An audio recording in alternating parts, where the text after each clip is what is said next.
Jasodanandana Brajajanaranjana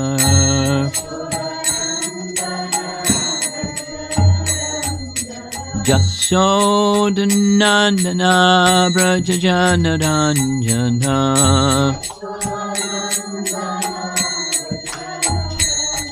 Jamuna Tiravana Chadi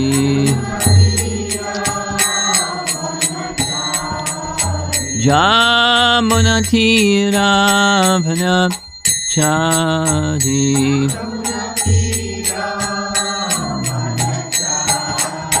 Jaya Radha Madhava Kunjabi Adi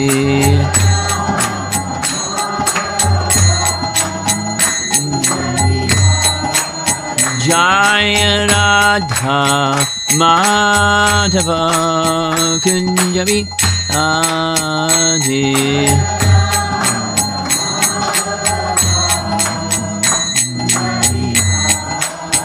Gopi Janaballabha Girivada Dadi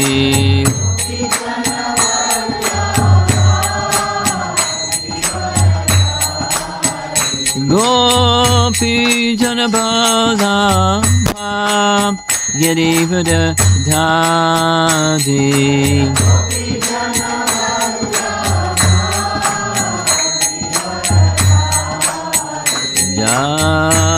Jasodanandana Brajajanaranjana Jasodanandana Brajajanaranjana Jamuna Tiravana Chadi Jamuna Tiravana Chadi Jaya Radha Madhava Kunjabi Adi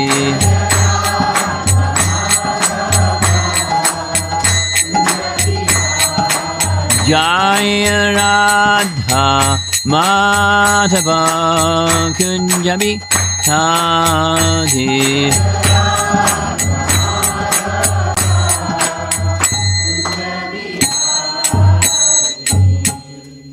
Jayo Vishnupad Paramahamsa Parivijakacharya Astatarasatasi Srimad His Divine Grace A.C. Bhaktivedanta Swami Srila Prabhupada Ki Gaura Premanandi.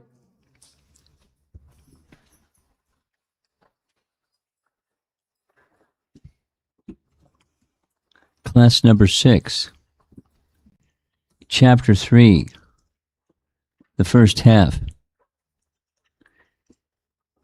And I don't think it's too good to do a review of everything, but a little bit where we've been.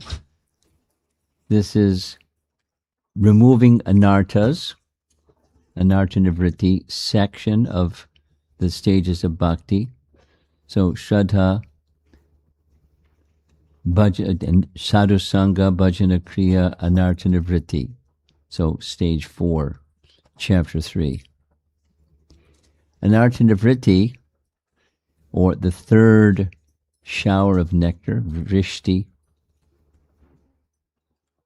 Here is where it fits in the 2 verses. That's the subject matter of Madhurya Kadambini, Anarta Nivritti. So Adau, the beginning is Shraddha, then Sadhu Sangha, Bhajana Kriya, Anarta Nivritti, Syat. And we're hopefully headed towards Nishtha. Let's see if we can get there. Maybe not in this class, but that's the next class. Here's a translation of that verse. In the beginning, one must have a preliminary desire for self-realization. This will bring, we heard about how that comes about, past activities in association with devotees.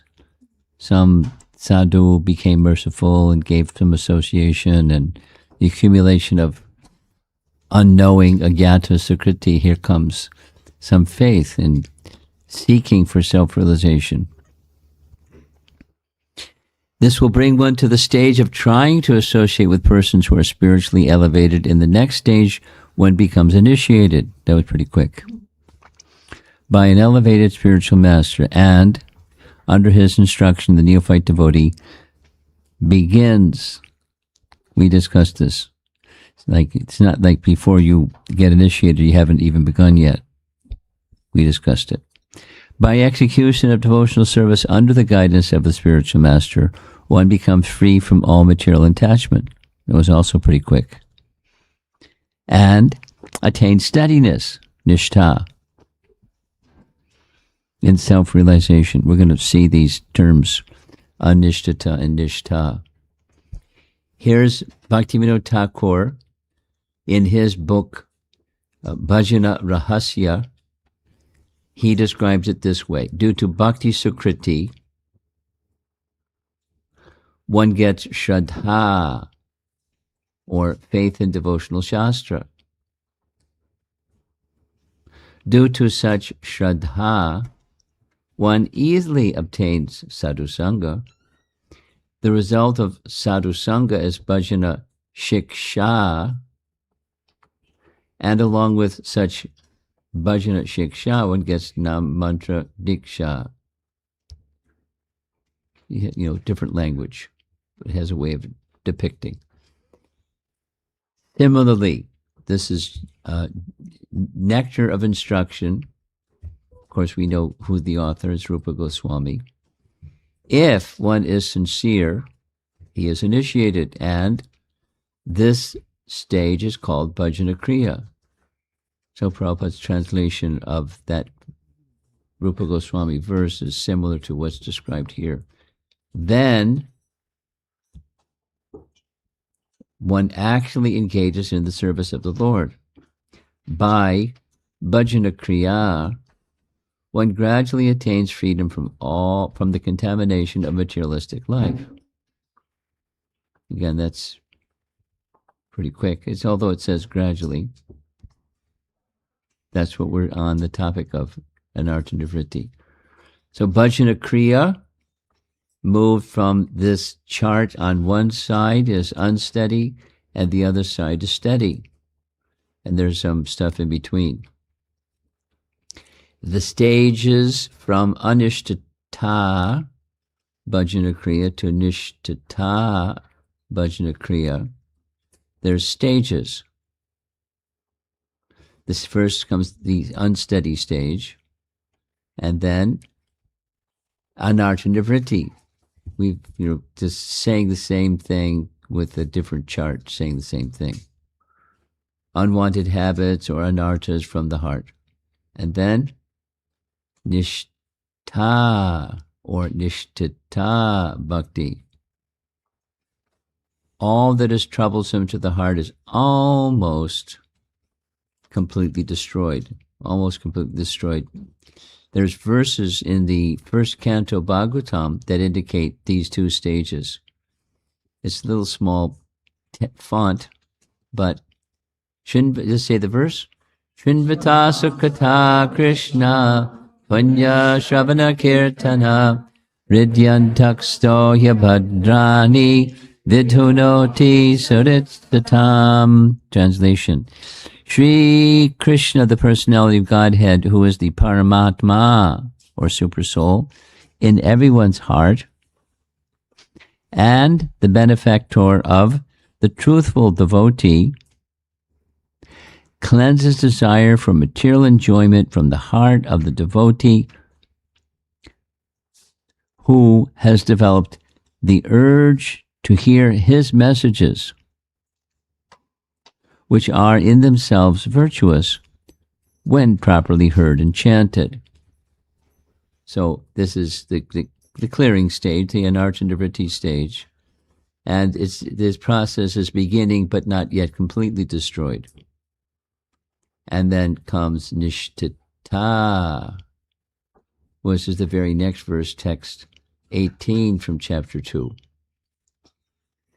Nashtaprayeshu apadreshu nityam bhagavata sevaya bhagavati uttama shloke bhaktir bhavati naishtaki. By regular attendance in classes on the Bhagavatam and by rendering service to the pure devotee, all that is troublesome to the heart is almost completely destroyed, and loving service unto the personality of Godhead, who is praised with transcendental songs, is established as an irrevocable fact. So nishtha, nearly destroyed, nearly completely destroyed, but that's just because it's a stage. Keep going and it's completely destroyed. So it's the moving from anishtata to the nishtata, and in between, that's the anartha-nivritti. That's our topic. Both of these verses mention destroying inauspicious things in the heart, purifying the heart from unwanted material attraction. So, bhajana kriya at the bottom, anartha-nivritti in the middle, and nishtha. So there's some overlap from things that were mentioned earlier. Like, look at the lower right corner, Taranga Rangani. Remember that one? These are characteristics of unsteadiness that are addressed by bhajana kriya. So we're going to hear this word Taranga Rangani again because it finds itself in progressive stages up above, leading towards nishtha stage. We're not going to fully, at least during this class, we're not going to fully hear the description of nishtha. We're just going to hear the anartha-nivritti in between. Anarthas defined: anything that opposes or creates obstacles to paramartha, artha and paramartha, or the supreme spiritual attainment. Artha literally means something wanted. Commonly it means wealth, because most people want wealth. Dharma, artha, kama, moksha, artha, something wanted. But paramartha is not wealth, it's the supreme spiritual attainment. And anything that opposes it, that's unwanted. Nartha. This is Prema Bhakti Chandrika, Narottam Das Thakur. My greatest fear is that the obstacles to my devotional practice will not go away. But he has faith, so they certainly will go away. And this is a reference to a verse from the 11th canto. Pure devotional service rendered to the Supreme Lord, consisting of hearing, chanting, meditating, accepting it with faith, or praising others who perform it, immediately purifies even those who are envious of the Lord and the universe.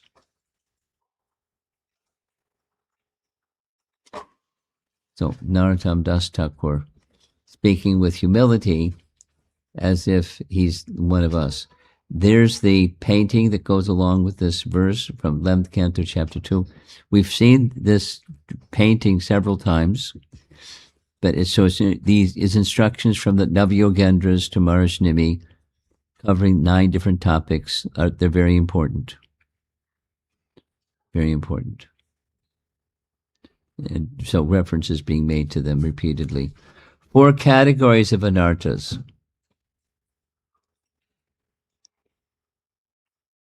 Vishwanath writes, we will now explain anartha-nivritti, or cessation of unwanted elements, those that are unfavorable to bhakti. Anarthas are 4 types. Those arising from sin, those arising from past pious works,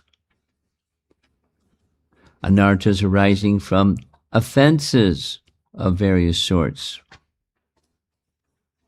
aparadota, and those arising from devotional service itself. So they may be a little confusing. How's anarthas arising from pious works and devotional service itself? How does that fit? We'll hear. Anarthas arising from sin are equivalent to the 5 kleshas mentioned in the previous chapter. Those arising from pious activities are the various kinds of sense enjoyments. You do pious activities, you do shubha, and you get the fruits of shubha. You get good fruits. You get the good fruits, then you want to become want to become the enjoyer of those good fruits. Anarthas arising from offense refers principally to nam-aparads, or offenses to the holy name, due to the principle of upalakshana. Upalakshana. You just name one thing, and a series of other things are following that one thing, and so you just say the one thing, and it implies the other things by identifying one and as part of a series. Upalakshana. Lakshana means characteristic, and upa means near. Upalakshana.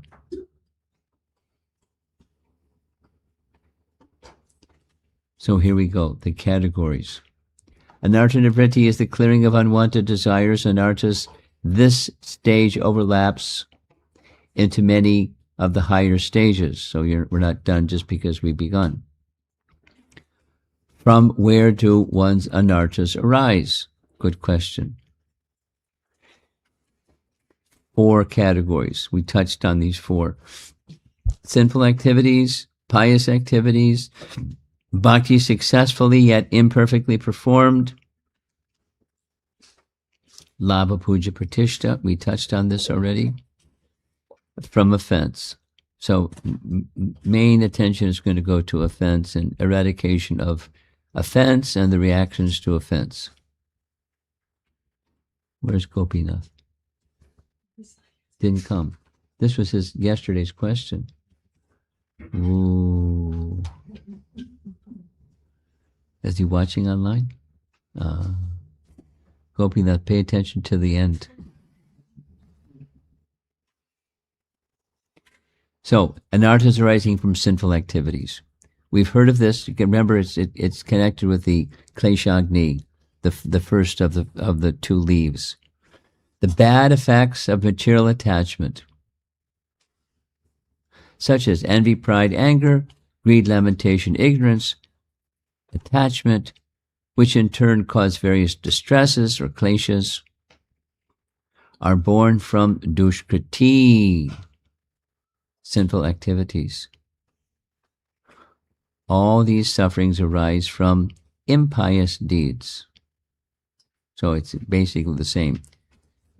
The impious deeds are the sinful activities. They give rise to anarthas. And we already heard this term already, hridaya dorbalyam, weakness of heart. Though the effect is one's heart becomes weak, that your spiritual conviction becomes weakened.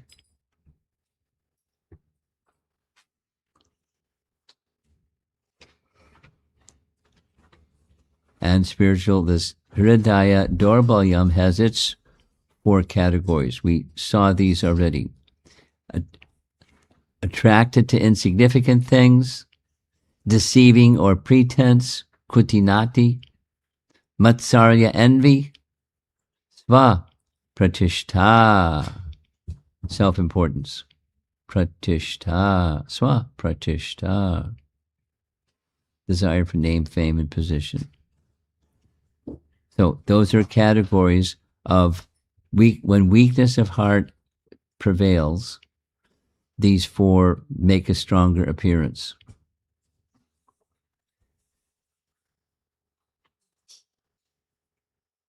Arising from sinful activities. The three other anarthas are byproducts of this one. Or, the Kutinati, Matsarya, those three are produced, or the byproducts of, being attracted to insignificant things.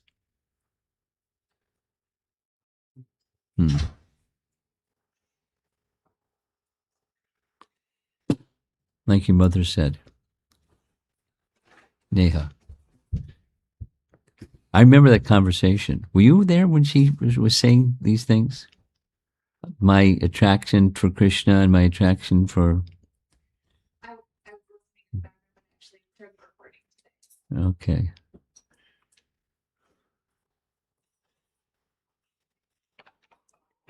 Attracted. So it makes the heart weak. When the heart is weak, it's hard to make wise decisions. Somehow she made a good, wise decision. And from that, insignificant things, attraction comes the other. Deceiving, envy, desire for name, fame, position, like domino effect, or cause and the effect. Now, anarthas arising from pious deeds. Now, we touched on this. It just means non-spiritual things.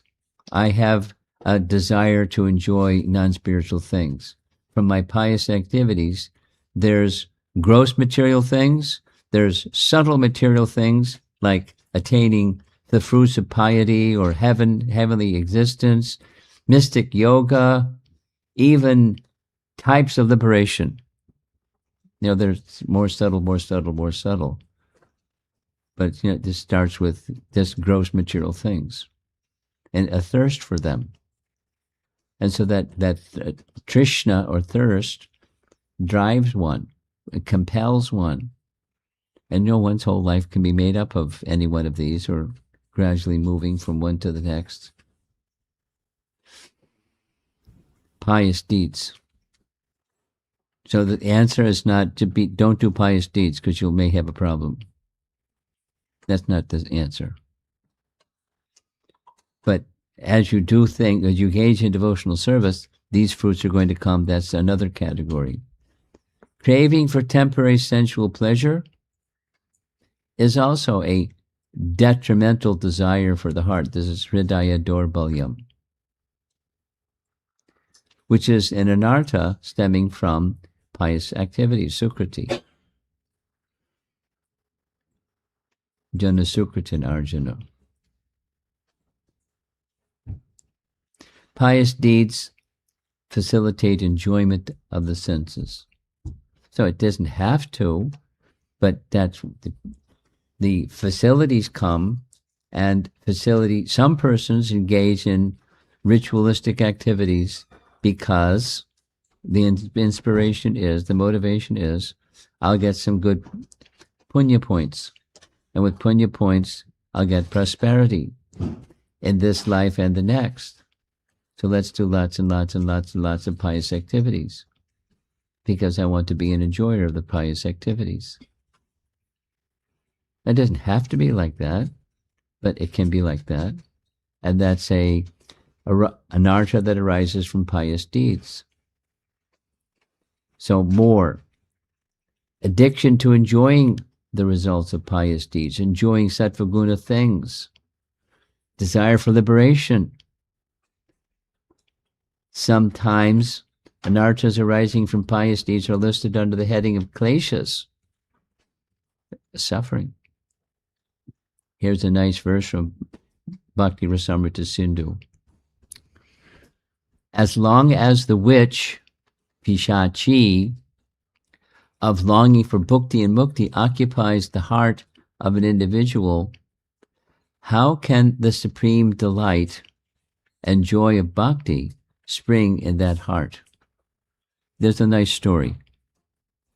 There's the nice story, one of many nice stories, is one time there was a very elevated Vaishnava who came to visit Vrindavan, and he made friendship with Rupa Goswami, and Rupa Goswami, appreciating this great Vaishnava, he asked him, could you read my writing, Bhakti Rasamrita Sindhu, and see if you find some mistake? So, sure. And some time passed, and they were having further discussion. Jiva Goswami happened to be there, and this other Acharya, Vallabhacharya, said, this language is a little strong. To have a desire for mukti is compared to a witch. You might want to find another word besides pishachi. Jiva Goswami heard. So then it was time to take their midday bath. So off the two went. Jiva Goswami chewed on his ear all the way to the river Jamuna and back, saying, it was the perfect word. And here's why it's a perfect word, because of this answer. Because bhakti doesn't spring in the heart of one who wants mukti. Bhakti means engaging the senses in the service of the master of the senses. Rishikena Rishikesha Sevanam Bhakti Ruchate. So one gets liberation. You have no longer a material form. So how is it that not a witch? You can't serve Krishna. The cause that you can't serve Krishna anymore. Are you doing okay? You sure? Okay. There she is, the Miss Witch.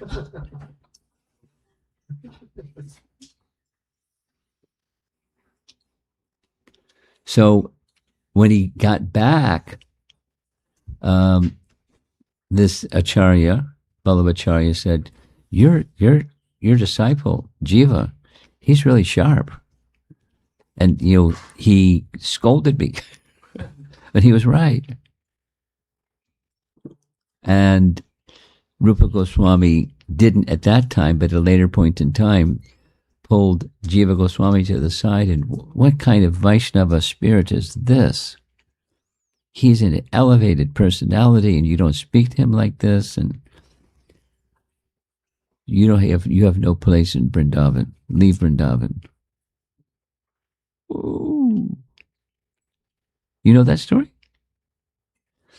So Jiva Goswami, being obedient to his spiritual master, he went in the direction of Mathura and found an alligator hole in the bank of the river Jamuna and started living in that alligator hole.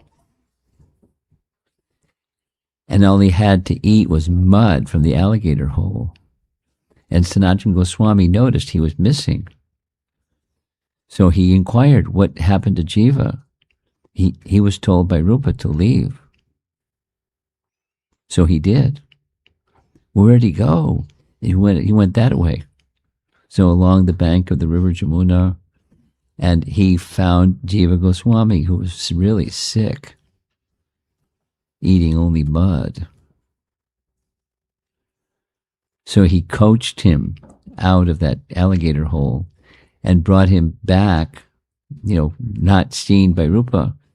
The way the story goes, he asked Rupa, Sanatan, the elder brother, asked Rupa, the younger brother, according to the teachings of Mahaprabhu, what's the greatest quality of a Vaishnava? Jivadaya. Oh, very good. Here's one Jiva. Show your daya to him. That's a nice story. Over this verse. Pishachi.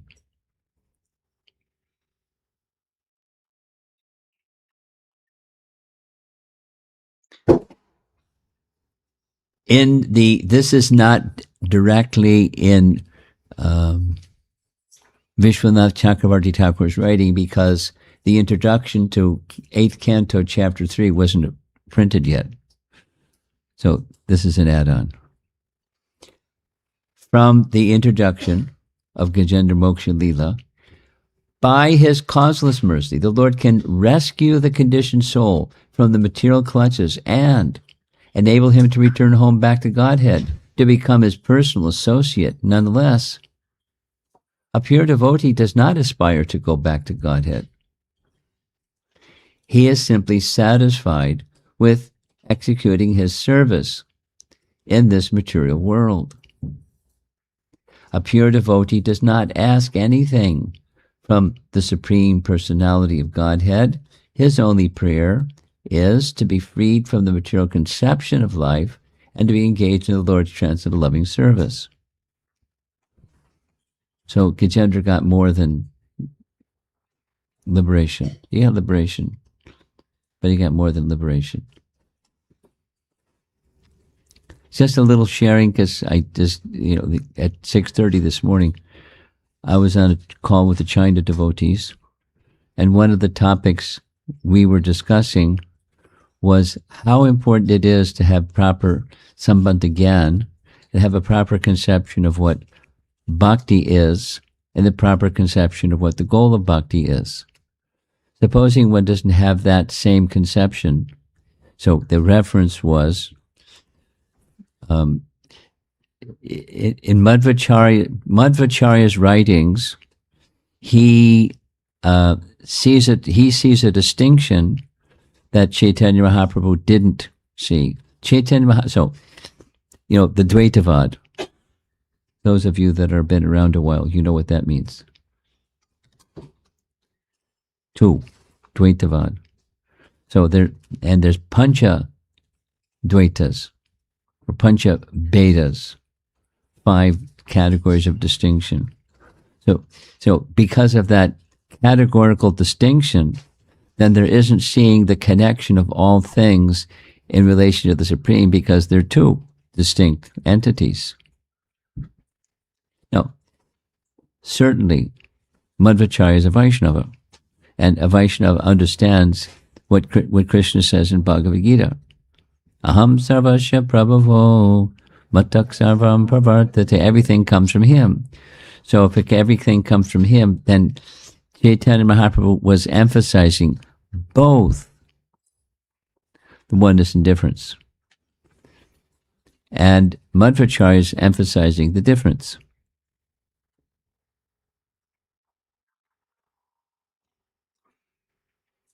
So because of that difference of conception, then there is a desire in the followers of Madhvacharya and in his teachings to go back to Godhead, or to achieve moksha, or the abode of the personality of Godhead in Vaikuntha.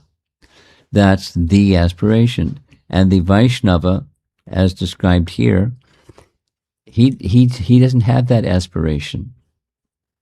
Why not? Because he's already on the liberated platform. That's why not. He's already on the liberated platform. He doesn't need to aspire for liberation. Rather, he wants simply to be engaged in loving service.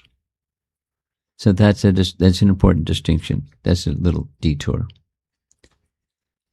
And pious activities, here's Narada Muni seeing the 2 sons of Kuvera, the treasure of heaven, frolicking in a holy river with naked ladies.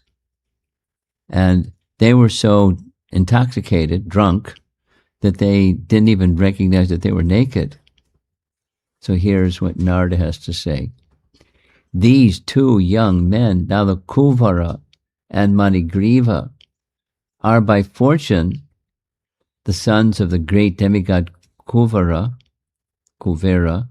but because of false prestige of wealth and birth, they are so fallen that they are naked but cannot understand that they are.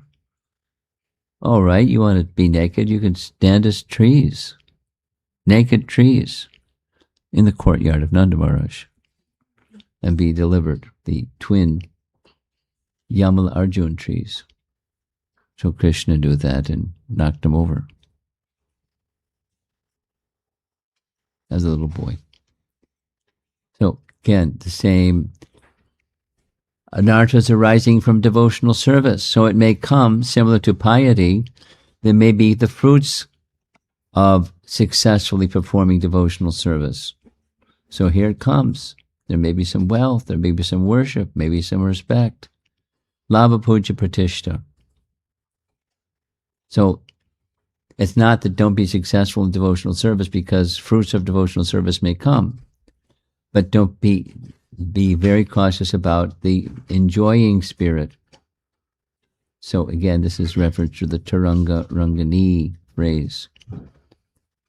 In the very, very beginning, there were the immature stages of bhakti, and that was number 6 out of the 6 immature stages, and the anishtata bhakti stage of Taranga Rangani, enjoying the fruits of one's devotional activity.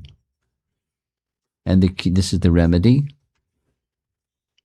Trinadapi sadichena, daror api sahishnana, amanina manadena, kirtaniya sadahari.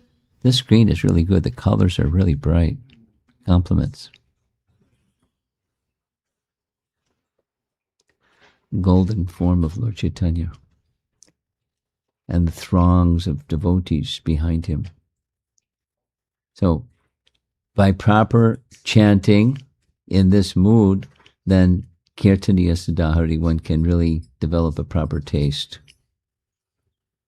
Anarthas arising from devotional service not properly performed.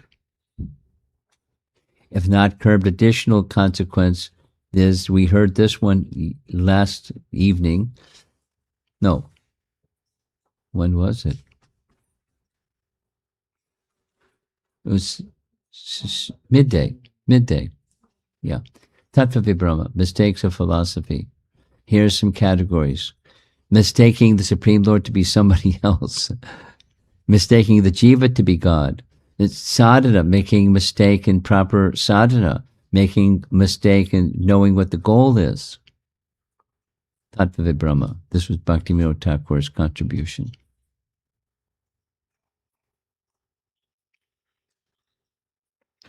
Finally, of the 4, anarthas arising from aparad. So this is going to get a lot of attention. This is where Gopinath, pay attention, please. Aparads, hatred towards devotional service. Here's why that term. Nam aparad, Seva aparad, Vaishnava aparad, Jiva aparad. We saw this list already.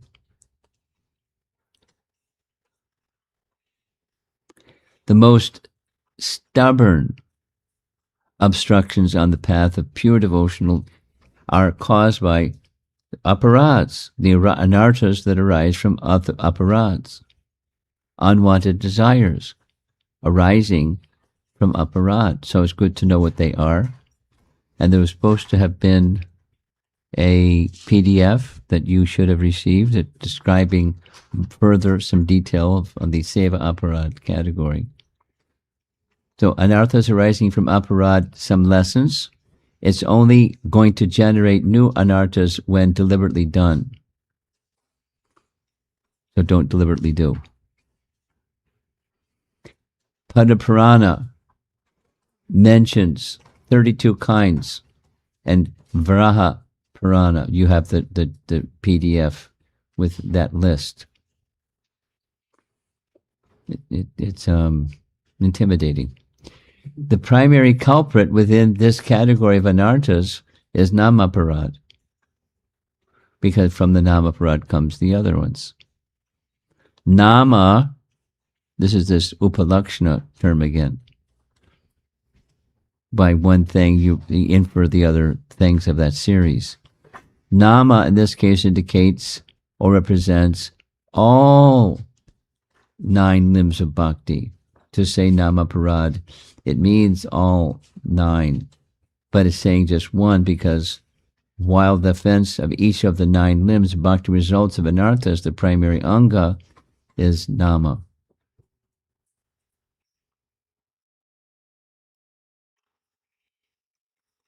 Here's this same 11th canto, chapter 2 section of the Bhagavatam. One who accepts this process of devotional service to the Supreme Personality of Godhead will never blunder on his path in this world, even if he intentionally closes his eyes and runs. He'll never fall or stumble. Don't try it. What's the meaning? The meaning is, by being so enthusiastic in devotional service, you may neglect one of the limbs or the details of what devotional service should be, what devotional service shouldn't be.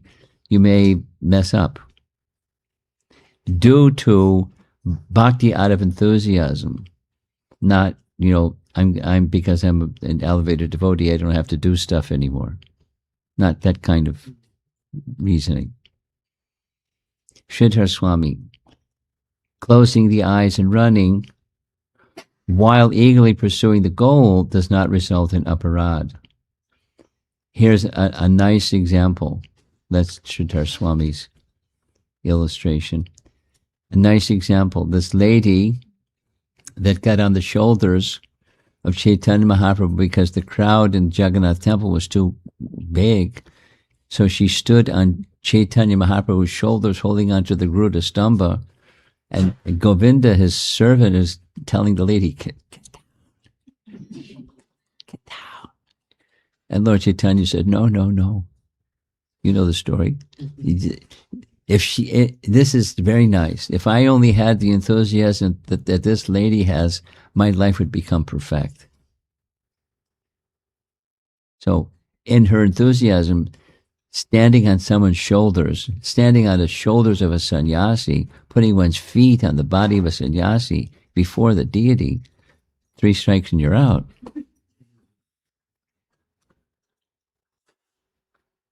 But it's not an offense. So therefore we hear only intentionally. So let's see some of this further description. In the categories of namabhas, this is not namaparad, but this is abhas. So a type of abhas is indirectly or unintentionally saying of the name of the Lord, but not meaning the Lord. So the Jamila story is one. Another example is the Yavana. When they have danger, I don't know the detail, but haram, they're mentioning the Lord's name, but they're not doing that to glorify the Lord. Or parihasa is the joking of Jarasandha. What's the example of joking of Jarasandha? When Krishna was running from the battlefield after defeating Jarasandha so many times, when Krishna ran from the battlefield, why did he run from the battlefield? There's a very simple answer. Huh? Yeah, it was time to marry Rukmini. I'm getting out of here. So I had some fun with Balaram. They went up a mountain, jumped off the mountain, got in a chariot, went off to marry Rukmini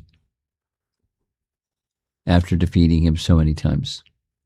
So in a joking manner, he was calling Krishna's name, making fun of him. Shishupal in derision. Hela, disregard. Inattention. We know that one. This is Abbas. So Sanketa Namabas as an example. Here's the verse. In great fervor, the forest dacoits proclaimed raucously, Vane Charama, Vasu Chaharama, Nandim's Tarama. Thus, even the forest-dwelling dacoits attained liberation by their constant contact with the name Rama. That's right from Vishwanath Chakravarti Thakur's writings. Or the joking, there it is, Jarasandha attacked the Yadavas in Mathura 17 times. Krishna defeated him completely, leaving one person standing on the battlefield alone, Jarasandha. 17 times. Each time he brought back more Akshohini divisions. Each time Krishna defeated him. You can go home now. But then the 18th time, Krishna ran. So that's where he was making fun of Krishna. 23 Akshohini divisions of soldiers.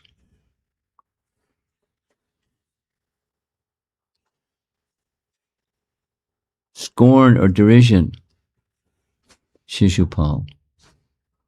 And Shishupal was speaking so nasty about Krishna, the Bhima had his club ready to smash him.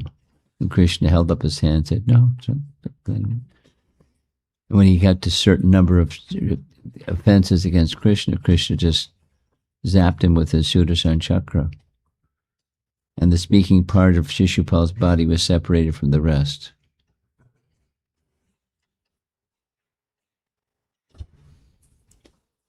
Disregard.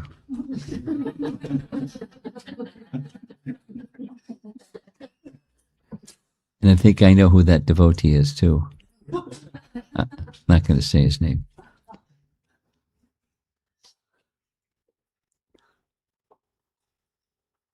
So this is anarthas arising from aparad. This is Chaitanya Charitamrita Krishna Das Kaviraj.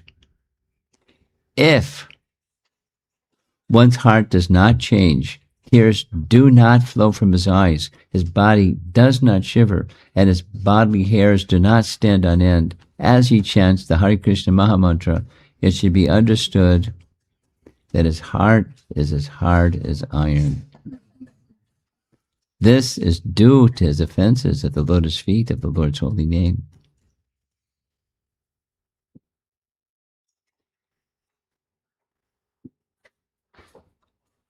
I mean, I couldn't stay for the whole of Madhava's kirtan, but I had been a participant in his kirtans before, and what I said before I didn't know he was in the room, but I said things about him that, his bhakti, his style is different than others, like Badahari and Jandavi Harrison and others. Style is different, but his bhakti is very powerful. Anyway.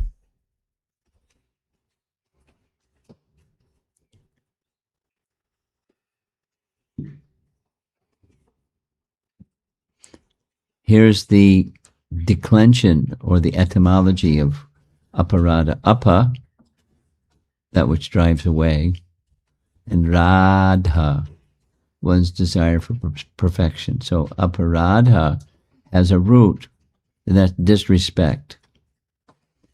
Anadara is found directly in Rupa Goswami's Nectar of Instruction also. Disrespect. Anadara. Inattention is a type of disrespect and is the root of the other offenses to the holy name. This whole presentation, multi-part presentation on respect, has the opposite is disrespect, anadara. The lack of respect is a type of disrespect, or inattention is a type of disrespect, and is the root to the other offenses. So namaparad, you want to take care of this? Gopinath, I hope you're attention. Please be respectful to the holy name. The root cause of aparadas is anadara. This is Bhakti Sandarbha. All varieties of aparadas consist of anadara. What to do? What's the remedy? There's adarad, right in Rupa Goswami's writings. Anudinam. The holy name, character, pastimes and activities of Krishna are all transcendently sweet, like sugar candy, although the tongue of one afflicted by jaundice, of avidya, cannot taste anything sweet. It is wonderful that simply by adarad, that's the positive, carefully chanting every day, a natural relish awakens with his tongue, and his disease is gradually destroyed at the root. Text 7. So, anadarat and adarad, carefully and neglectfully.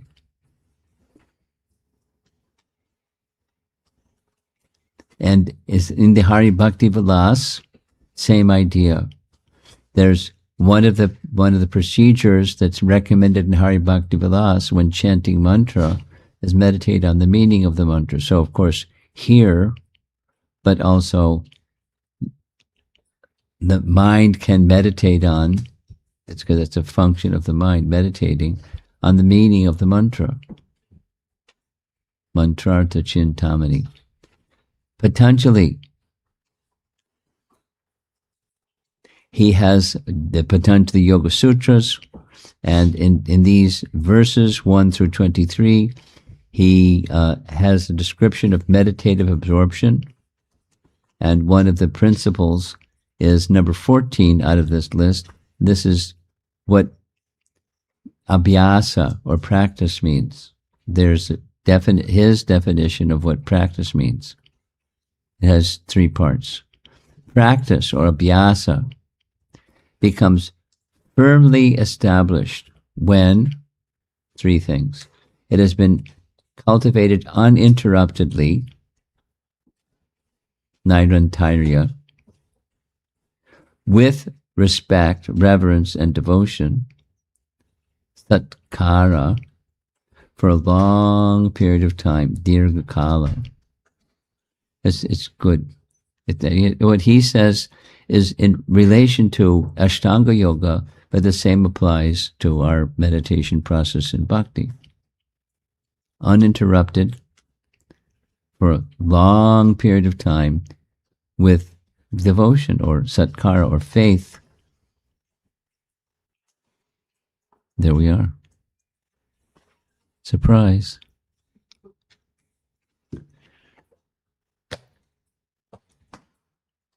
So in the next section, we're going to hear further how getting closer and closer, the more subtle obstacles to get to achieve nishtha or nishtata bhakti. Kabe habi bolo se dinamar.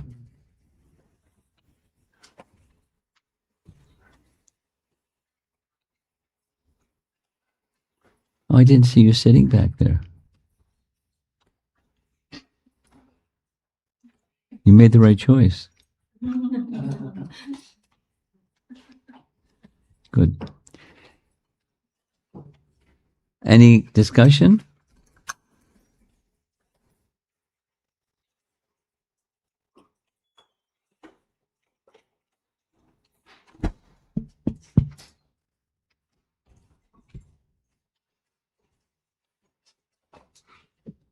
Question for Maharaj.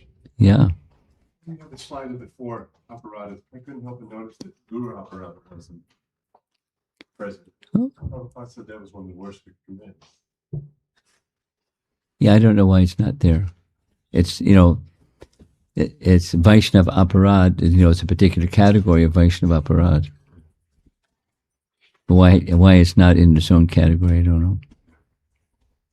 Ask Vishwanath.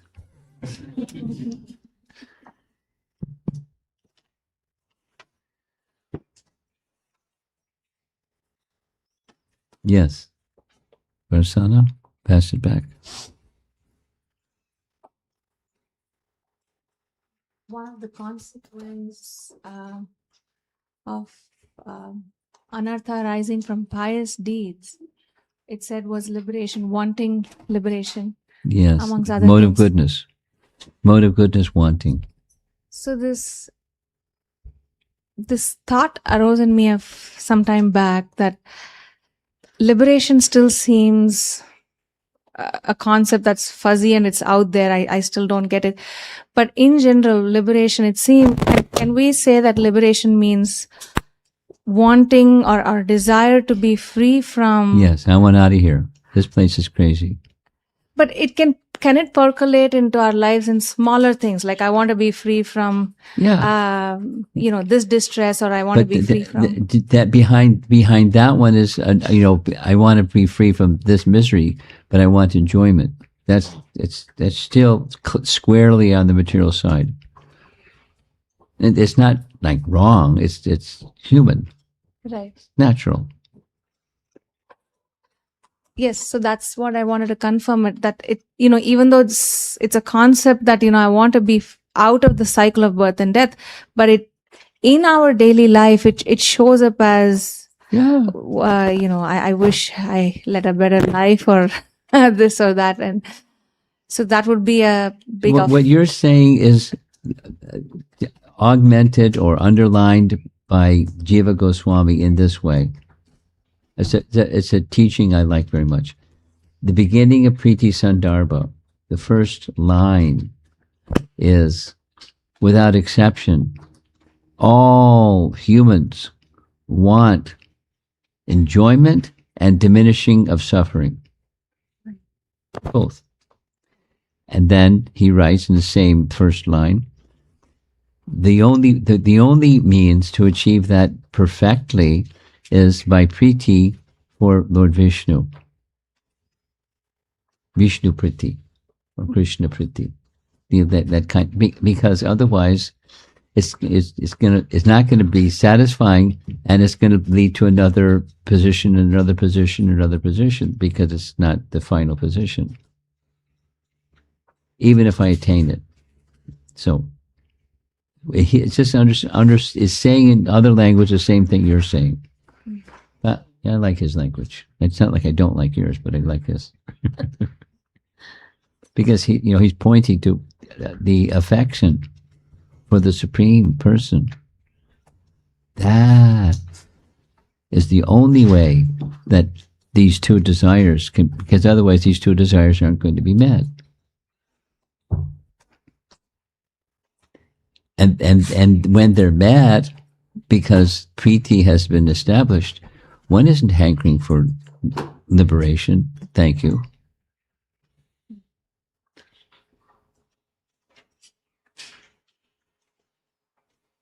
Okay. Yes.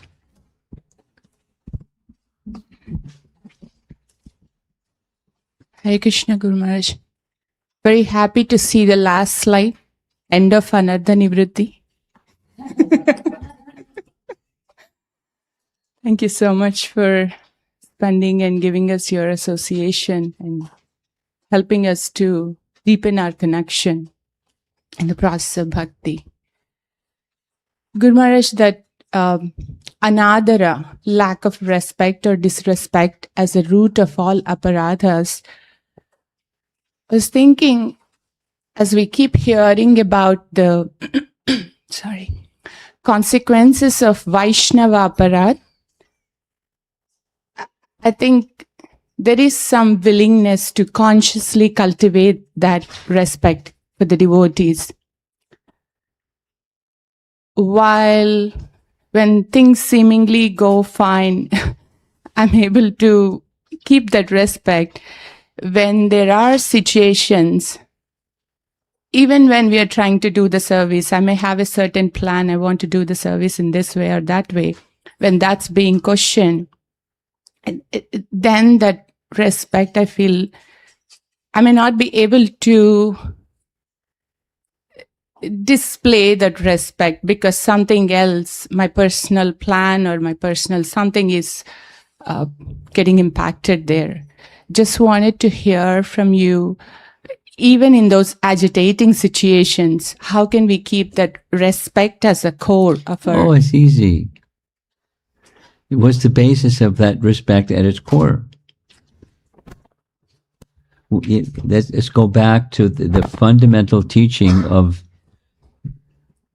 Kapila Dev, super soul, my worshipable supreme is situated in the heart of every living entity. That's the basis. And if I forget that, I've forgotten Krishna. I can't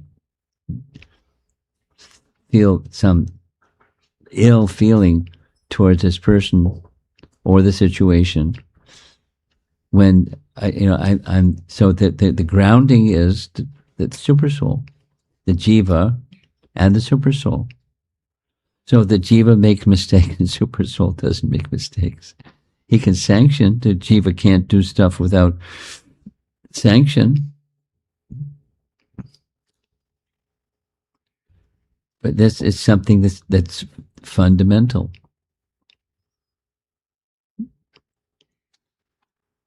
Now, supposing I don't have that, then I feel this uncomfortable feeling, to say the least, or say something, do something, or retaliate or something.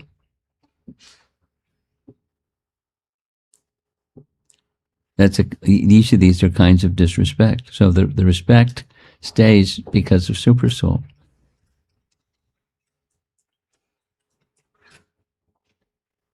Now, that's in the life of Srila Prabhupada. He had the credential, he had the capacity to evaluate and the credential to speak against foolishness.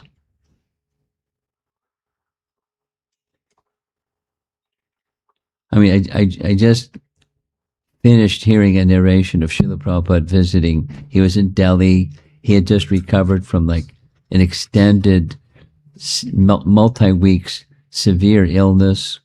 And he had gone to Delhi from Vrindavan. And then when he reached Delhi, he got an invitation to go to Rishikesh. No, excuse me. Kurukshetra. And there was a conference of sadhus in Kurukshetra, and he was invited to be a participant. He said, no. And then he went, and he exploded. Because they weren't speaking about Krishna. They're speaking in platitudes. So, and he let him have it in Hindi. So anyway, and then on the way back, he was, appreciating that how he blasted them. Because they had no right to speak Bhagavad Gita in Kurukshetra with no reference to Krishna. And it's just backpatting each other towards whatever their program was, building a temple or something, bringing a name for themselves as a sadhu with no Krishna in Krishna Kurukshetra. So, as an example, one who has the credential, as Prabhupada had, he can chastise, and it's appropriate that he chastise. If we don't have that position or capacity, then we don't chastise, but we don't disrespect. So it wasn't the soul that Prabhupada was disrespecting; it was the behavior, the cheating behavior, and self-serving behavior, and neglecting Krishna behavior. That was behind whenever Prabhupada was extreme.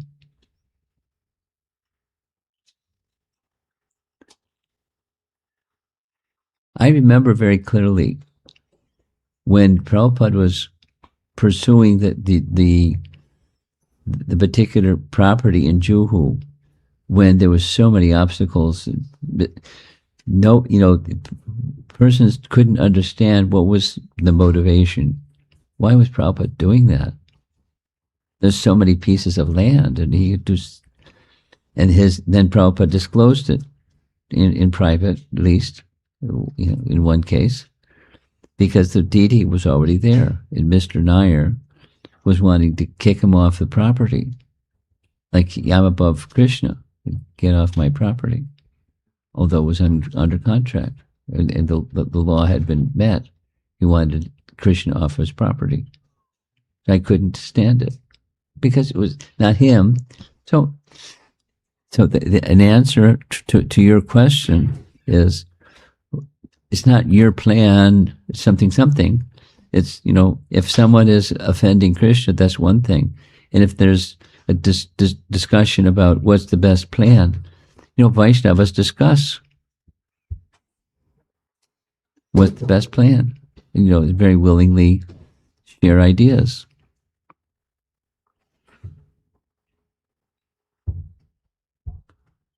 And then we let Krishna decide, not me because I'm me.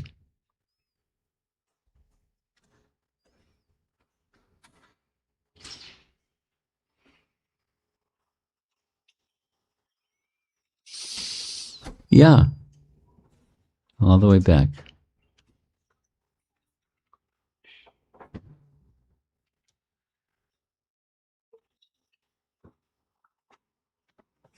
Hare Krishna Maharaj. When today's PDF was sent for the Seva Aparadh, when I was reading that, I just have a question from. Okay. It was saying that when we do Aparadh, it leads to Nama Aparadh. And my question was, do all kinds of Aparadhs lead to Nama Aparadh? Because. Well, it's not. Go finish your sentence. Go ahead. Okay. Because my taste for the Nama is so dependent. I've been observing for the past month, so dependent upon how I am feeling mentally. If any disturbance has happened, argument has happened, Yes. or anything. So so I'm like, all the aparadha,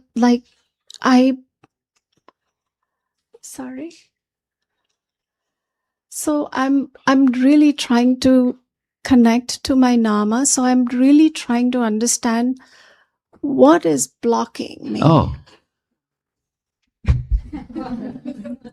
You got beans in your ears. That's what's blocking. Maharaj, could you explain that? Simple. Really simple. Really simple. Super simple. If you hear, I mentioned it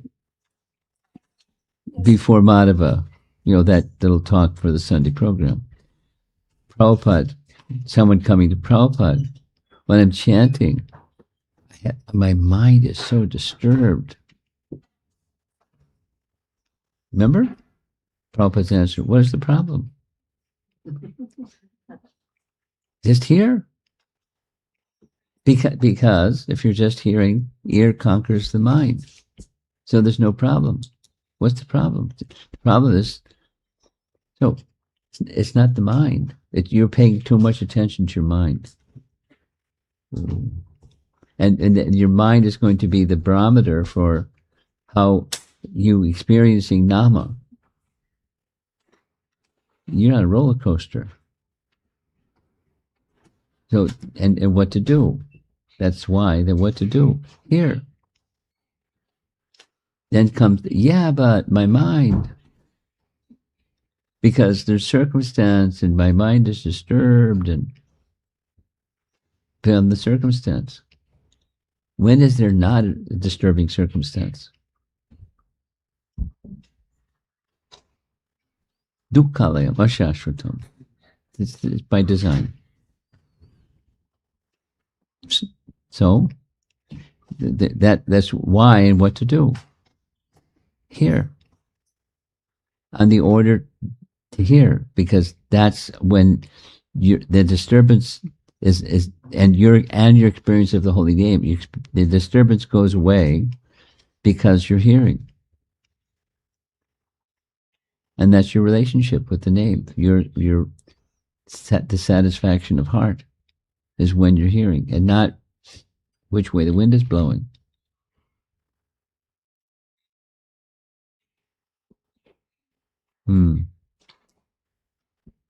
What do you think? Go ahead. Go further.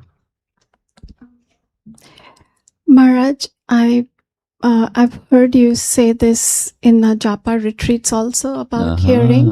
Good. So I have been trying to hear, but But it doesn't happen for more than half a round or well, you're lucky. Most of us doesn't happen for half a syllable.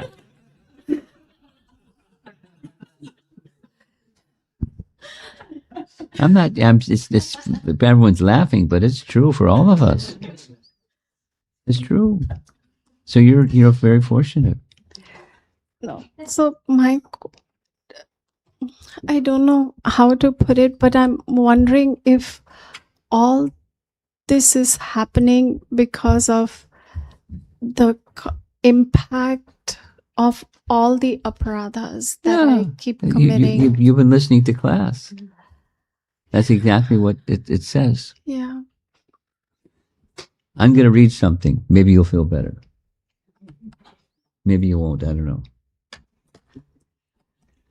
I mentioned this in Gita Nagari, and I sent this today to Parma Karuna, who was not like, he was a little bit crying on my shoulder about his inability to chant more than 16 rounds and how he chants his 16 rounds. So this is what I sent to him.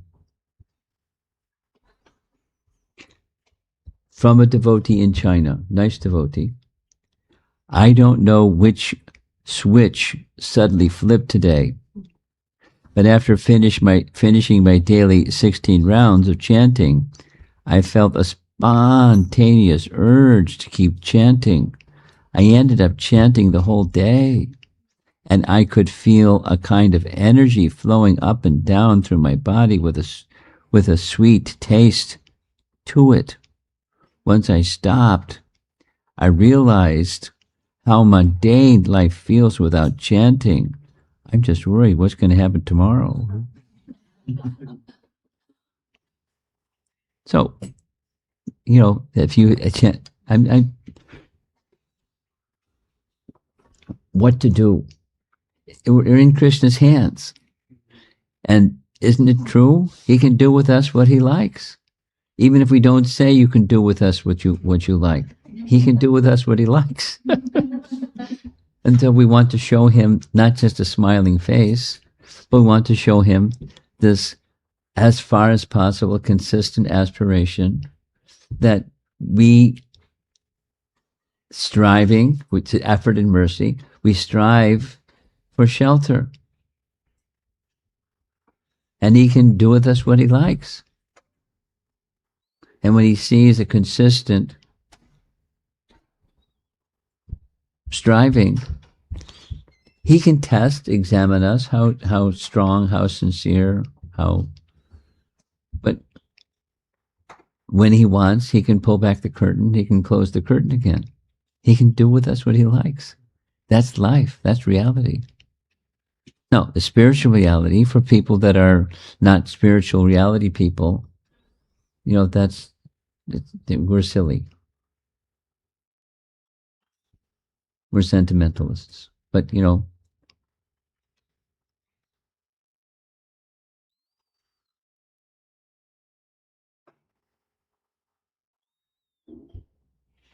so what to do? This young devotee in China, what are they going to do tomorrow? The same as every other day. And wait for that Krishna to pull the curtain back. But at least now they have this experience that there's something very, very special about having a connection with the holy name. That's mercy.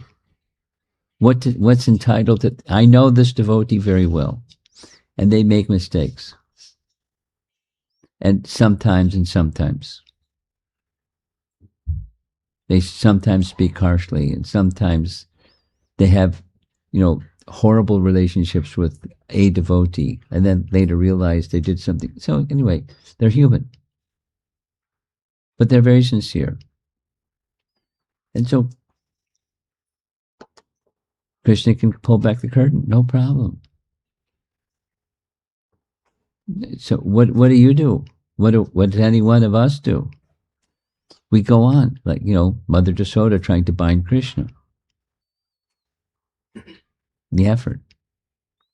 And Krishna sees the effort, and Krishna can allow himself to be bound, withdraw, and extend. It's a relationship. And the relationship with the name. And it's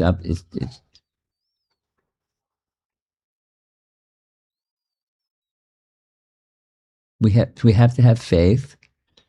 And as I read yesterday, Bhaktisiddhanta saying it's true, a human being doesn't have the capacity, the binary processor mind doesn't have the capacity to realize and understand Krishna and his name are not different. But we have to have faith.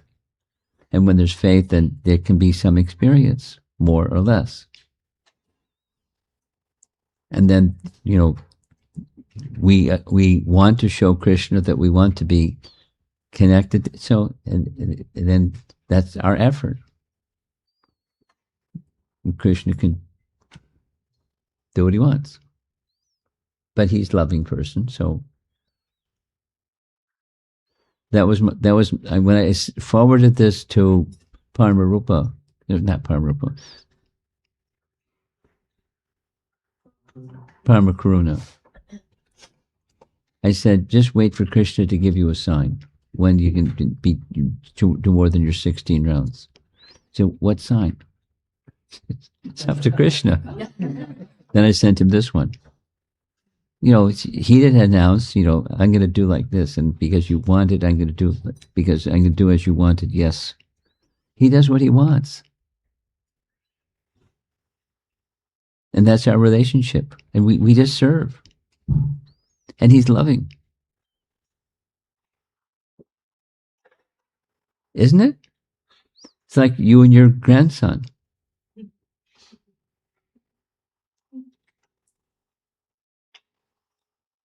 Because you're a loving grandmother, he wants your affection. And you're ready to give your affection, no problem. And he wants to run around, and you let him run around.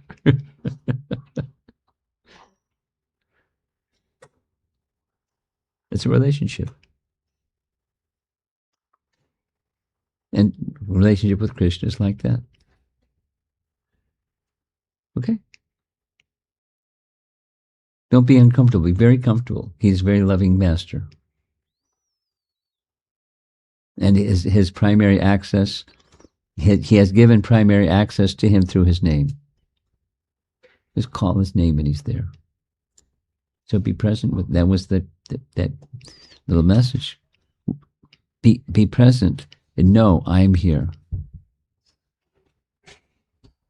It's very simple. The mind is the complicated one.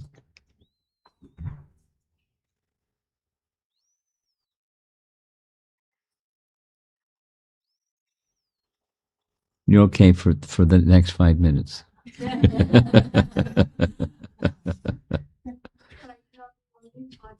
Huh? Right now, the only thought going through my head is Krishna, Shiv Okay. Okay. Microphone up front.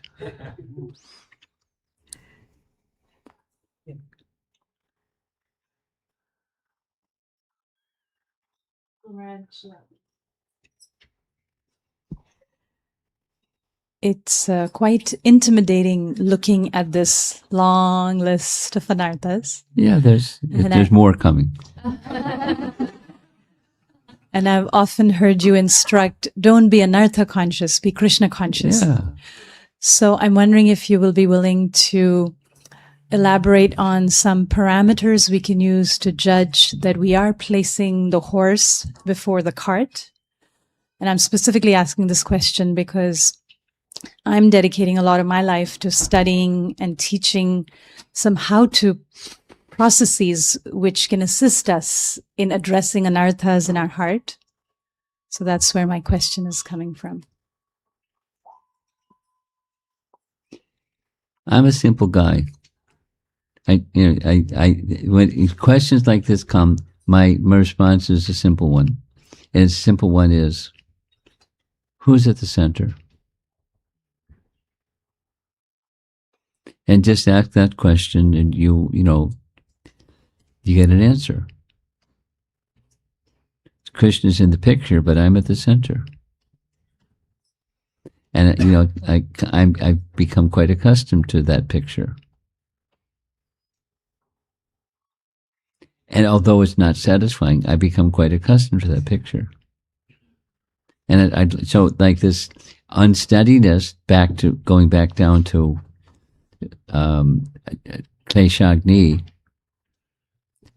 being unable to uphold my will when I want to do something that's going to improve, or being unable to uphold my will when I want to get rid of something that's interfering. It's an impediment. And again, it's just all these terminologies, Hridaya Dorbalyam. So it's who's at the center. So bhakti is very clear. It's from the get-go, by definition of what bhakti is.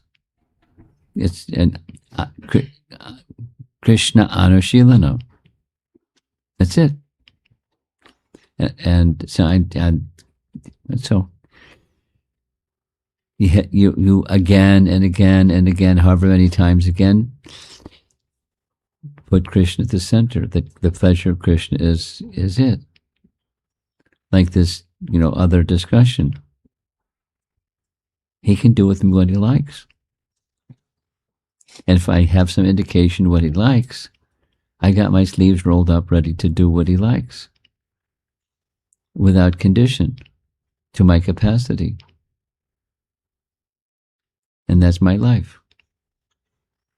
And he can do with me what he likes. So that's dasya. It's the beginning. It's the beginning stage of that relationship of love. That he's the master, I'm the servant. That's it. So, and the Bhagavatam teaches the same, and our acharyas teach the same, and those who teach by example teach the same.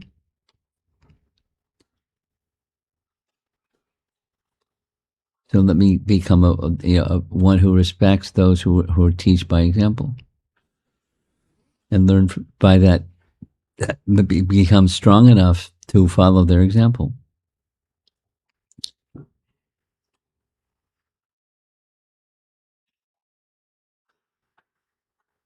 Yeah, one more. You have one more. Go ahead. Guru Maharaj, you were explaining that if one is enthusiastic and one commits offenses, the example of the lady standing on Lord Chaitanya, then that is not counted as an offense. That's right. And in previous classes, we were hearing about the Utsahamai stage. Will you please? You want to hear the difference? Yes, Guru Maharaj. It's genuine and not imitative.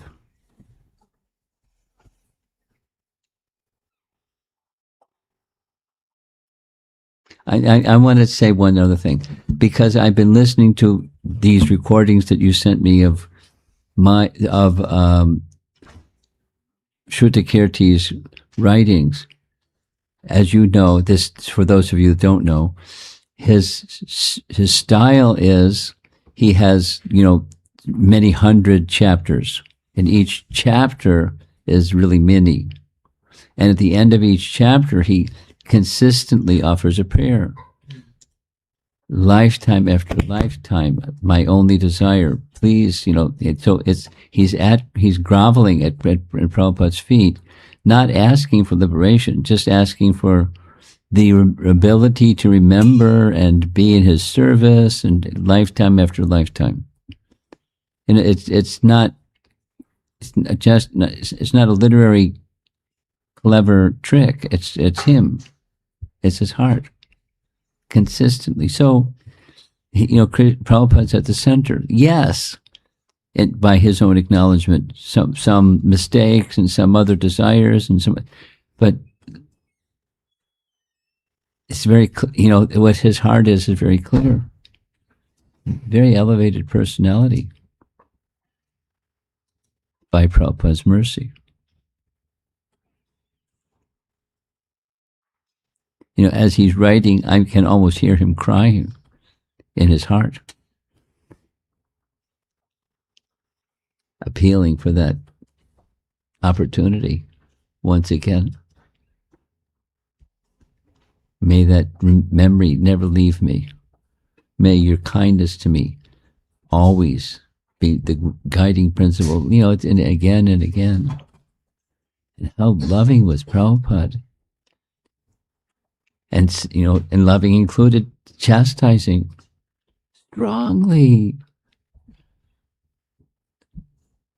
But Rutikirti didn't get upset. He understood that this is his loving way, because he never brought it up again later. It was for purification. So it's a relationship of love. And how fortunate to have that object, and so that's our life, to come to that stage.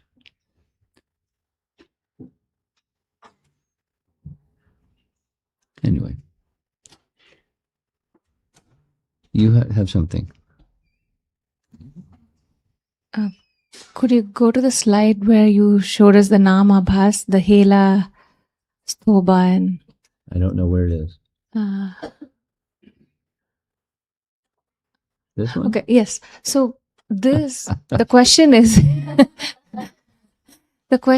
we hear that, when we recite the 10 offenses, we say inattentiveness is the root of offensive chanting, that is Nama Aparad. And I've also heard from you that striving to chant attentively would be Nama Bhas. So is this striving to chant attentively is Namabhas? Yes. I said that, huh? What did he mean when he said that? Do you remember the context?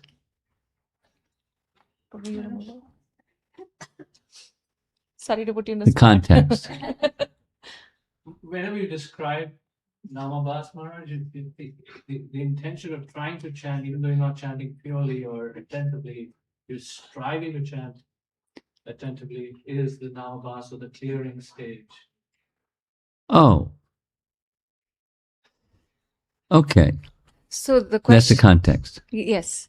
So the inattention, the question is, how can inattention, this Look at slide, this guy.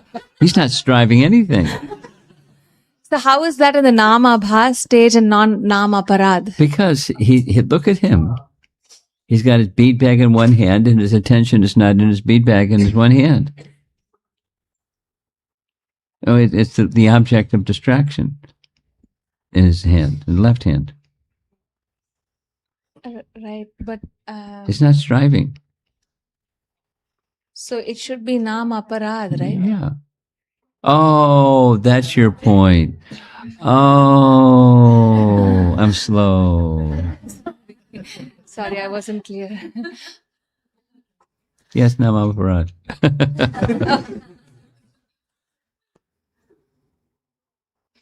Yeah, you're not striving. Okay. Touche. I surrender.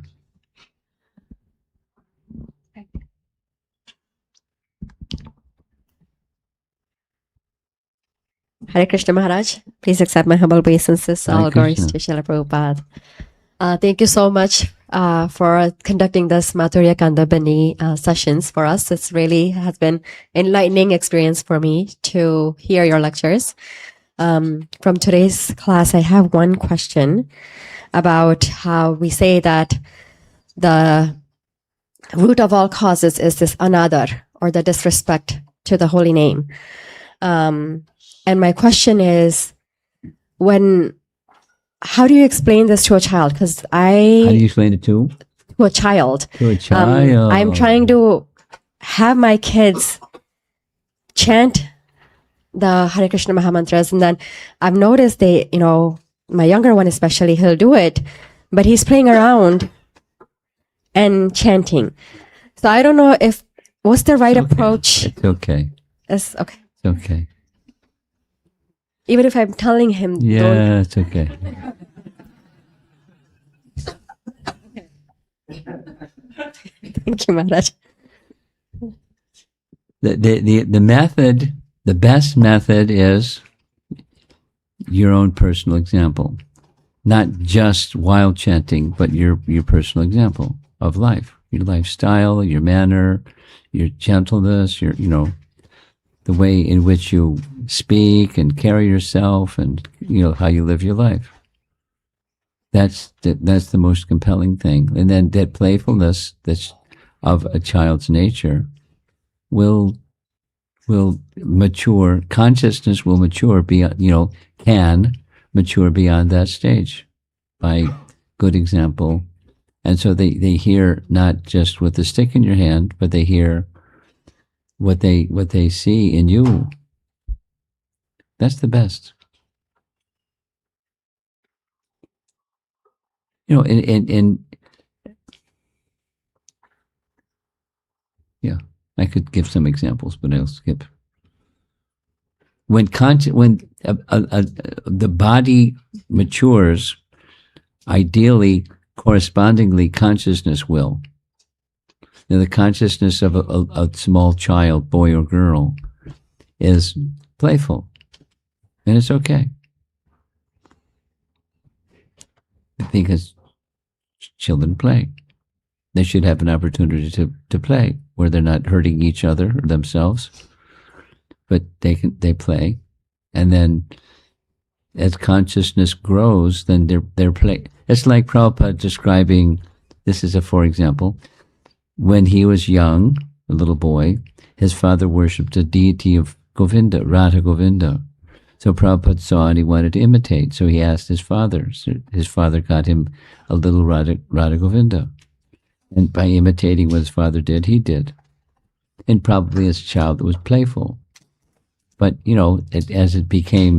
as his consciousness matured, it became more than playful.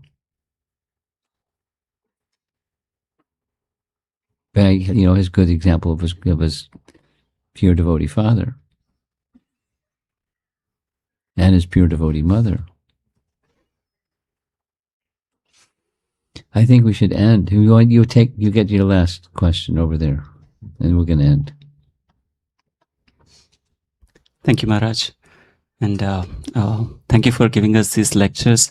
I was thinking if someone will also ask this question, like, would you please come back and resume this series?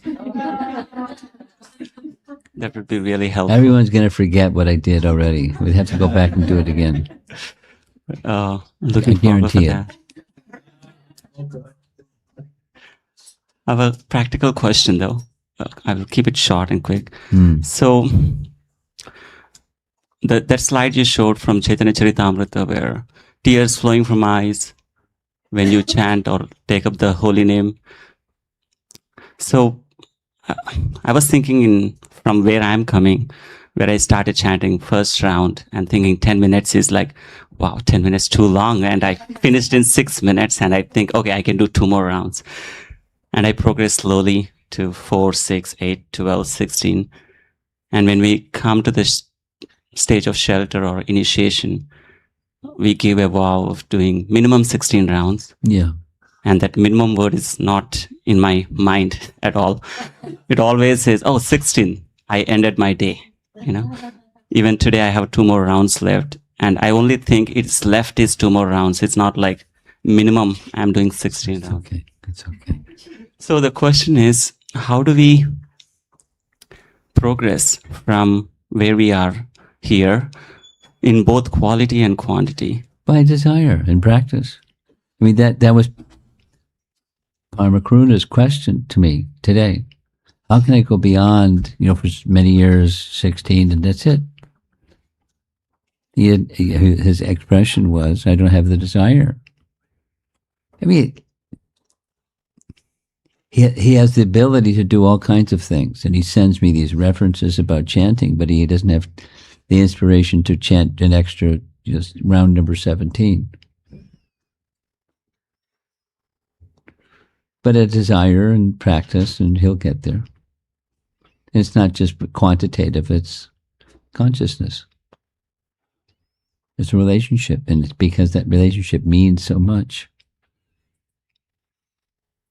And if it doesn't mean so much, then it stays where it is.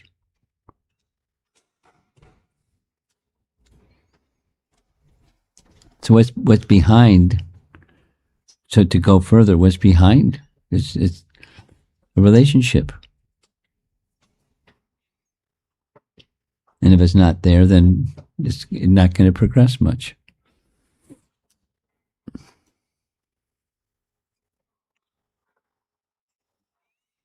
Okay, we're going to end. Srila Prabhupada ki.